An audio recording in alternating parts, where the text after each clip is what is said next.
All right, here we go. We've got some i's. So this is division with imaginaries. And with division with imaginaries means that you need to multiply by the conjugate. And the conjugate is the same exact thing as the denominator is, only a different sign in the middle. The reason that we are allowed to, that's not an X, I can't talk and write at the same time. Let's try that again. The reason we're allowed to multiply this value is this is really equal to 1. Something over the same thing is equal to 1, so we're not changing the value here. So in order to do this now, I just multiply across the top, which gives me 14 plus 21i. And the bottom gives me 4 plus 6i minus 6i. Those always cancel. And then minus 9 times a negative 1. Why is it a negative 1? Because I squared is negative 1. So I like to write that right away so I don't lose that. So then we have 4 really plus a 9 now, which is over 13.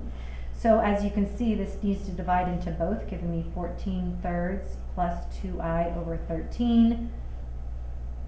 Not 2, 21. Sorry, 7 times 3 is 21. I lost my little 21 there, which gives us our A as our answer there. So this would be our answer for division. Let's go ahead and look at these guys. We'll do a little twofer here. The key thing with these is you need to know that I squared is equal to negative 1. You have to know that.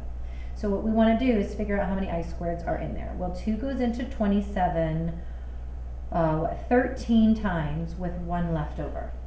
So I'm saying this, when I multiply, it gives me 26, but then I still have 1 left over. The reason I need to know this is I need to figure out how many times I'm going to multiply a negative 1 times itself. And I'm going to do it an odd number of times. And so an odd number of times will end up being negative. And even, like a negative times a negative, ends up being a positive.